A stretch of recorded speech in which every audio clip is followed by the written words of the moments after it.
Halo kawan, sebelum lebih jauh kita cari tahu dulu yuk apa sih pariwisata itu. Pariwisata adalah pergerakan orang menjauh dari tempat tinggal utama mereka yang biasanya juga bermalam dengan tujuan liburan atau bisnis atau untuk mengunjungi keluarga atau teman. Lalu apa sih dampak terhadap ekonomi negara yang dikunjungi? Pertama, pendapatan valuta asing bagi negara tuan rumah. Kedua, menciptakan lapangan pekerjaan di dalam negeri. Ketiga, berkontribusi terhadap investasi pemerintah yang diperoleh dari berbagai macam pajak di setiap tahunnya. Keempat, stimulasi investasi infrastruktur dengan mengembangkan infrastruktur untuk memberikan kualitas yang lebih baik bagi para pengunjung. Terakhir, berkontribusi bagi ekonomi lokal.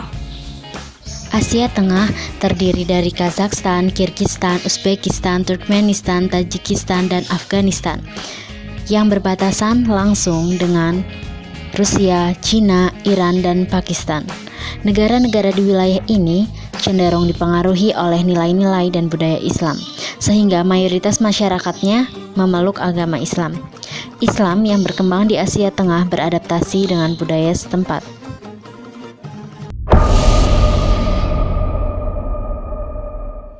Selain itu, Asia Tengah juga dikenal dengan keberadaan Sufisme yang secara historis memiliki peran penting dan menjadi ideologi populer di wilayah tersebut.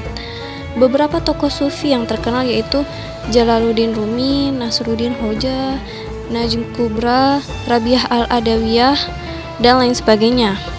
Negara-negara di Asia Tengah terkenal dengan peradaban dan sejarah Sufisme yang sangat kental, yang mana dilestarikan oleh masyarakatnya hingga saat ini.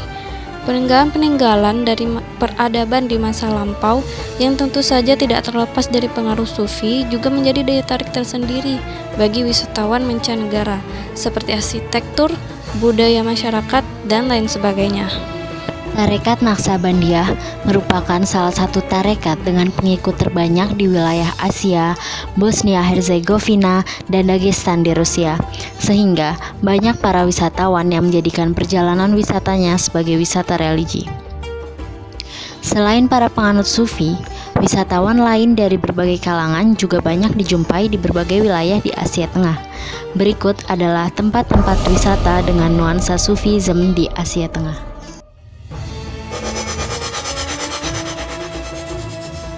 Kazakhstan memiliki monumen nasional Mausoleum of Hoja Ahmed Yasawi yang dibangun untuk menghormati tokoh Sufi di abad ke-12, yaitu Hoja Ahmed Yasawi. Monumen nasional ini dibangun antara tahun 1398 dan 1405. Saat ini tempat ini di bawah perlindungan UNESCO dan pemerintah Kazakhstan.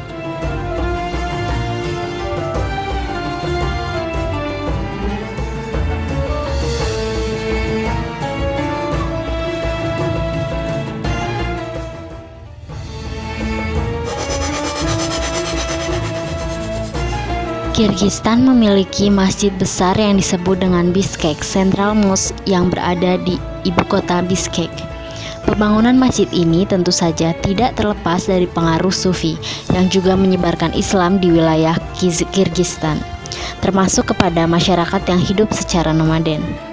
Festival Osh yang seringkali dilakukan di Kirgistan juga menjadi salah satu daya tarik wisatawan untuk berkunjung ke Kirgistan.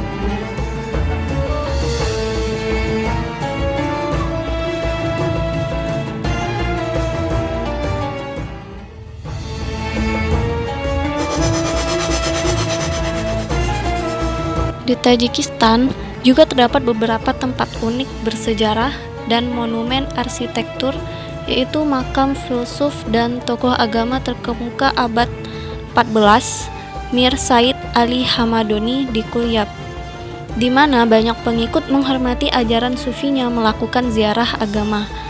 Selain itu, banyak pula tempat wisata lainnya untuk dikunjungi.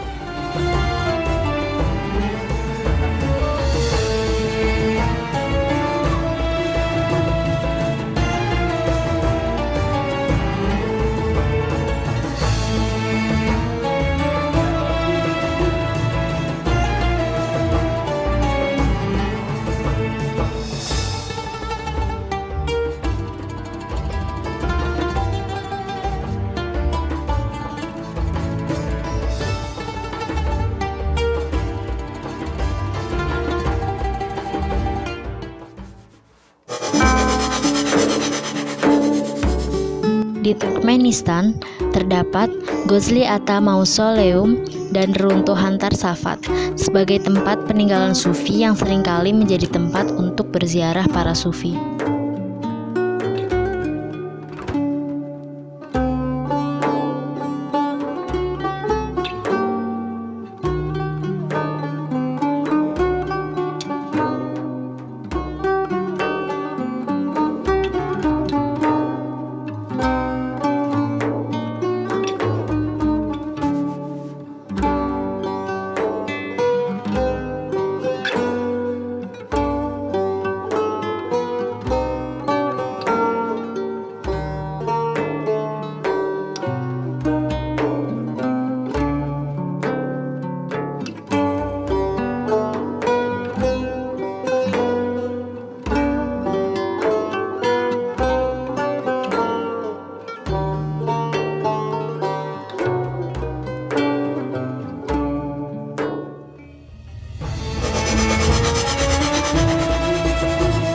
Terakhir adalah Uzbekistan, yang mana terdapat makam pendiri tarekat Naqsabandiyah, yaitu Muhammad Bahauddin Al-Uwaisi Al-Bukhari An-Naqsyabandi dan Waduk Liabi House di Bukhara, serta kompleks Hija Ahrar Valley di Samarkand.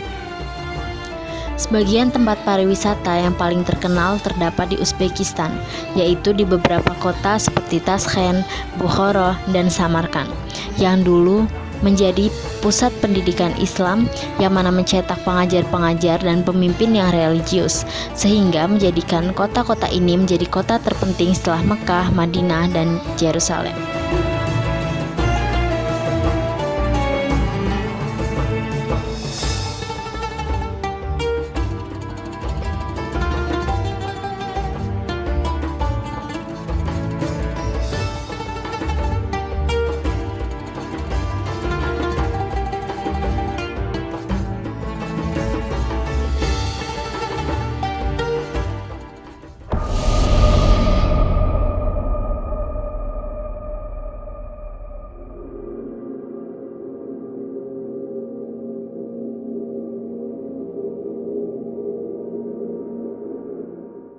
Dari data tersebut, dapat diketahui bahwa sebagian negara di Asia Tengah mengalami peningkatan jumlah wisatawan setiap tahunnya, dan hal ini mempengaruhi pendapatan negara-negara di Asia Tengah.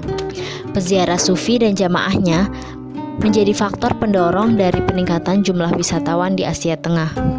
Peningkatan tersebut juga mendorong pemerintah untuk senantiasa memperbaiki dan merenovasi serta merawat tempat-tempat tersebut agar menjadi tempat yang lebih nyaman bagi para wisatawan. Oleh karena itu, dapat diketahui bahwa ideologi Sufisme tidak hanya menjadi sesuatu yang kuat di masyarakat, namun juga mampu mempengaruhi politik dan pemerintahan, sehingga kebijakan yang diterapkan juga mengutamakan sufi. Misalnya, dalam mengutamakan pelestarian objek wisata sufi, yang mana seringkali menjadi tempat berziarah bagi para penganut sufi, khususnya tarekat Naqsabandiyah. Di sisi lain, keindahan arsitektur dan keunikan budaya di Asia Tengah juga menjadi daya tarik bagi wisatawan asing non-sufi. Secara implisit, kita dapat menyebutkan bahwa hal ini dapat menimbulkan citra positif wisatawan terhadap sufisme. Dalam hal ini, negara-negara di Asia Tengah menjadikan pariwisata sufi sebagai alat untuk mencapai kepentingan nasionalnya dalam meningkatkan pendapatan atau devisa negara dan meningkatkan perekonomian di dalam negerinya. Allahu Akbar.